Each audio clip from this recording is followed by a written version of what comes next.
आज मध्य प्रदेश की सबसे बड़ी खबर यही है कि तीसरी राज्यसभा सीट पर बीजेपी बनाम कांग्रेस की ये लड़ाई अब दिलचस्प हो गई है। जो चुनाव निर्विरोध होने जा रहा था उसमें बीजेपी ने अपना उम्मीदवार उतारकर इसको और ज्यादा रोमांचित कर दिया है।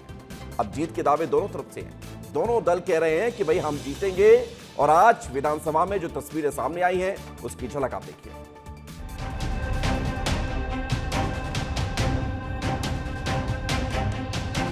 हम दृढ़ता से चुनाव लड़ेंगे, दृढ़ता से चुनाव जीतेंगे, आश्चर्यजनक परिणाम आएंगे जो भारतीय जनता पार्टी को सबक सिखाएंगे।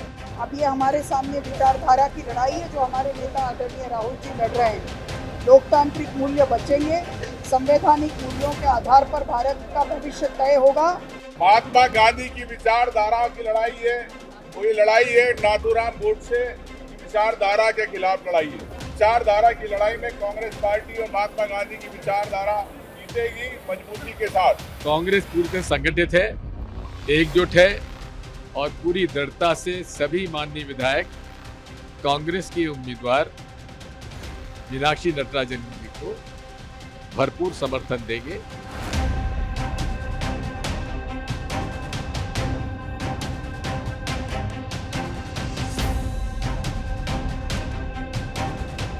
वास्तव में मैं भाव विह्वल हूँ। इस जवाबदारी का मैं 100% जो भारतीय जनता पार्टी ने दी है उसको निभाऊंगा। हमें विश्वास है कि लोग डेवलपमेंट चाहते हैं, विकास चाहते हैं और वो चाहते हैं कि मोदी जी के हाथ मजबूत हो, इसलिए राज्यसभा में भी भारतीय जनता पार्टी का बहुमत हो। ये चुनाव अच्छे लोगों को चुनने वाला चुनाव है और ये सुनिश्चित है कि भारतीय जनता पार्टी तीनों सीटें जीतेगी।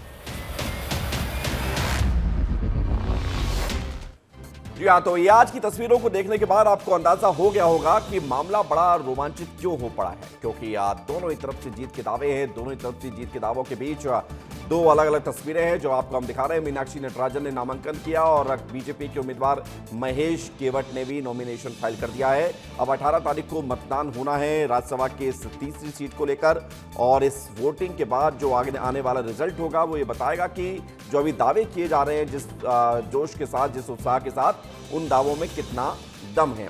इन सबके बीच एक बड़ी खबर आपको बताते हैं। मध्य प्रदेश में राज्यसभा की तीसरी सीट पर सियासत जारी है। पूर्व केंद्रीय मंत्री कांतिलाल भूरिया कांग्रेस के नेता ने बड़ा बयान दिया है। कांग्रेस के नेता कांतिलाल भूरिया कह रहे हैं कि कांग्रेस विधायकों को ऑफर किए गए हैं 5 करोड़ रुपए। बीजेपी ने कांग्रेस विधायकों से संपर्क किया है। एक बड़ी खबर आपको बता रहे हैं। कांतिलाल भूरिया पूर्व केंद्रीय मंत्री और बड़े नेता माने जाते हैं कांग्रेस के। कांतिलाल भूरिया कह रहे हैं कि कांग्रेस के विधायकों को ऑफर आने शुरू हो चुके हैं और ऑफर 5 करोड़ रुपए के आ रहे हैं। क्रॉस वोटिंग करने के 5 करोड़ रुपए दिए जाएंगे। इस तरह की बातें निकलकर सामने आ रही हैं। बीजेपी ने कांग्रेस के विधायकों से संपर्क किया है, सुनिए। ये भारतीय जनता पार्टी लोगों को गुमराह करने का तरीका है ये। और तीसरा, जब उनका 2 का है, हमारा 1 है, तो 1 हमारा जीतेगा। और ये जबरदस्ती लोगों को ना लालच देना, इतने पैसे ले लो, 5 करोड़ की बात की, 8 करोड़ की बात की। हाँ, ऑफर उनके पास आ गई। सबको फोन कर रहे हैं कि भाई इतना ले लो, ये ले लो। भाई जो हमारे कट्टर कांग्रेसी विधायक वो मना कर दिया, ऐसा थोड़ी चलता है। कोई बिकने वाले थोड़े हमारे। तो कांतिलाल भूरिया कह रहे हैं कि बिकने वाले नहीं है हमारे कांग्रेस के विधायक। 5 करोड़ 8 करोड़ का ऑफर दिया जा रहा है। मध्य प्रदेश में राज्यसभा चुनाव में तीसरी सीट को लेकर घमासान जारी है। कल रात बीजेपी अपना तीसरा कैंडिडेट उतार चुकी थी और कांग्रेस में हलचल मच गई। मध्य प्रदेश की तीसरी राज्यसभा सीट के लिए कांग्रेस कैंडिडेट मीनाक्षी नटराजन ने अपना नामांकन भर दिया। विधानसभा में इस दौरान पार्टी के प्रदेश प्रभारी हरीश चौधरी, प्रदेश अध्यक्ष जीतू पटवारी, नेता प्रतिपक्ष उमंग सिंगार, तमाम विधायक, नेता, कार्यकर्ता मौजूद रहे। जीतू पटवारी ने खुद एक विधायक को रिटर्निंग ऑफिसर के कमरे में भेजा। उधर बीजेपी ने महेश केवट को तीसरी सीट के लिए उम्मीदवार बनाया और हाल ही में उन्हें मछुआ कल्याण बोर्ड का अध्यक्ष भी बनाया गया था। उन्होंने भी अपना नामांकन दाखिल कर दिया है। निवाड़ी जिले से ताल्लुक रखने वाले महेश केवट के चुनावी मैदान में उतरने से साफ हो गया है कि सीट पर अब निर्विरोध चयन तो नहीं होगा। इस बात का भरोसा है भारतीय जनता पार्टी ने सीधे उच्च सदन में प्रतिनिधित्व दे करके हमारी सब वर्गों के प्रति जो प्रतिबद्धता है वो उसका शंखनाद है। हम पूरा प्रयास करेंगे। निश्चित रूप से लोकतंत्र में विजय होना ये हर एक पार्टी की इच्छा होती है। मुझे पूरा भरोसा भारतीय जनता पार्टी अपने तीसरे प्रत्याशी को भी विजय मार्ग पर लेके चलेगी। भारतीय जनता पार्टी तीसरे प्रत्याशी को उतारी है और हम मजबूती के साथ ये चुनाव लड़ रहे हैं। मजबूती के साथ चुनाव लड़ने का दावा कर रहे हैं हेमंत खंडेलवाल। इधर राज्यसभा के लिए नॉमिनेशन भरने के बाद महेश केवट ने विस्तार न्यूज से एक्सक्लूसिव बातचीत की। वो बातचीत भी आपको सुनाते हैं। नामांकन दाखिल करने के बाद राज्यसभा उम्मीदवार महेश केवट इस वक्त हमारे साथ हैं। आपने नामांकन दाखिल कर दिया है, अब जीत को लेकर क्या कहें? जीत निश्चित है। प्रदेश और राष्ट्रीय नेतृत्व ने जो हम पर विश्वास व्यक्त किया है, उस विश्वास के लिए राष्ट्रीय नेतृत्व और प्रदेश नेतृत्व का आभार व्यक्त करता हूं। जब भगवान राम वनवास के समय वन को गए तो वहां जाके उनने वंचित, पीड़ित और केवट को और निषाद राज और सबको गले लगाया था। आज भारतीय जनता पार्टी ने ये काम किया है। हम जैसे सामान्य से सामान्य कार्यकर्ता को ये मौका देके, जिम्मेवारी देके राज्यसभा का जो उम्मीदवार बनाया है, निश्चित ही मैं उन सब का आभार व्यक्त करता हूं और धन्यवाद। सोचा था आपने मौका मिलेगा, इतना बड़ा मौका उच्च सदन में जाएंगे? हम भारतीय जनता पार्टी के कार्यकर्ता हैं, काम करने पे भरोसा रखते हैं। सीटें कम है, कैसे जीतेंगे? इस पर कुछ भारतीय जनता पार्टी ने टिकट दिया है तो हम चुनाव भी जीतेंगे। आश्वस्त जीतेंगे? बिल्कुल बिल्कुल 100% आश्वस्त। महेश केवट को आप सुन रहे थे। महेश केवट बता रहे थे कि पार्टी ने चुनाव में जिम्मेदारी दी है और आगे भी हम इस पर मेहनत करते रहेंगे। लेकिन सबके बीच महेश केवट कौन है जिनका नाम रातों रात सामने आ गया और अचानक से नाम सामने आया? मध्य प्रदेश के मछुआ कल्याण बोर्ड के अध्यक्ष बनाया गया था महेश केवट को। हालांकि अब जब राज्यसभा के उम्मीदवार बने हैं तो उन्होंने इस पद से इस्तीफा दे दिया है। 24 अप्रैल 2026 को वो अध्यक्ष बने। बुंदेलखंड के निवाड़ी जिले से आते हैं महेश केवट, जो राम राजा सरकार की धरती यानी कि प्रभु श्री राम के राजा के तौर पर पूजा होने वाली धरती ओरछा में आती है। मछुआ समाज में अच्छी पकड़ है, संघ की पृष्ठभूमि से आते हैं। 2022 में बीजेपी ने निष्कासित भी किया था निकाय चुनाव में पार्टी के खिलाफ काम करने के आरोप में।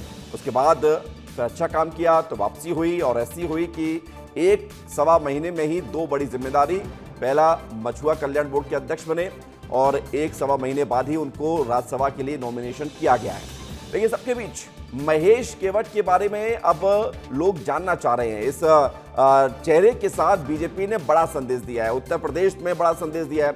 उत्तर प्रदेश में निषाद समाज से जुड़े हुए और वोट बैंक से जुड़ी हुई लगभग 70-80 सीटें और रणनीति और कांग्रेस और बीजेपी को हम आपको बता रहे हैं। बीजेपी की रणनीति यह है कि तीसरी सीट पर महेश केवट को उतारा गया है और इन सबके बीच बड़ी खबर यह है कि कांग्रेस भी अपनी रणनीति के तहत अपने विधायकों को बचाने के लिए, विधायकों को समझाने के लिए पूरा प्रयास कर रही है। इस बीच भारतीय जनता पार्टी ने कांग्रेस के उम्मीदवार मीनाक्षी नटराजन के सामने केवट को खड़ा करके राज्यसभा की इस जंग को बेहद रोचक और त्रिकोणीय बना दिया है। इसी राजनीतिक उथल पुथल के बीच कांग्रेस के कद्दावर विधायक आरिफ मसूद पार्टी के राष्ट्रीय सचिव कुणाल चौधरी के साथ अचानक दिल्ली के लिए उड़ान भरते हुए नजर आए। कांग्रेस नेतृत्व सतर्क है, एक्शन मोड में है। जीतू पटवारी ने बीजेपी के इस कदम पर आक्रामक रुख अपनाते हुए तीखी प्रतिक्रिया दी है। उन्होंने कल ही कह दिया था कि अगर इस तरह का कुछ होता है, तीसरा उम्मीदवार उतरता है बीजेपी के द्वारा, तो फिर ईंट का जवाब पत्थर से दिया जाएगा। और अब आरोप यह भी लगाया है कि कांग्रेस के विधायकों को प्रलोभन दिया जा रहा है, उन्हें प्रभावित करने की सोची समझी सुनियोजित साजिश नजर आ रही है। जो तीसरी उम्मीदवार के रूप में भारतीय जनता पार्टी ने उतारा है वो एक नवी उम्मीदवार है। आज एक बहन को अवसर मिला कांग्रेस पार्टी के सिंबल पे कि महिलाओं की ताकत को, उनकी भागीदारी को, उनकी जिम्मेवारी को निभाने के लिए पार्टी के निर्णय को कांग्रेस के विधायकों ने बल दिया। तो उस सोच को कि ये महिलाओं के सशक्तिकरण की इनकी सोच को जिस तरीके से खोखलापन था, राजनीति थी, देश को गुमराह करना था, वो एक आज स्पष्ट है। अब ये हमारे सामने विचारधारा की लड़ाई है जो हमारे नेता आदरणीय राहुल जी लड़ रहे हैं। लोकतांत्रिक मूल्य बचेंगे, संवैधानिक मूल्यों के आधार पर भारत का भविष्य तय होगा। महिलाओं के साथ, सामाजिक न्याय के साथ, ये जो लड़ाई किसानों की, गरीबों की, मजदूरों की, आदिवासियों की हमारे नेता लड़ते हैं, संवैधानिक मूल्यों पर लड़ते हैं, जिसके लिए महात्मा गांधी ने अपनी शहादत दी, ये उनके विचारधारा की लड़ाई है।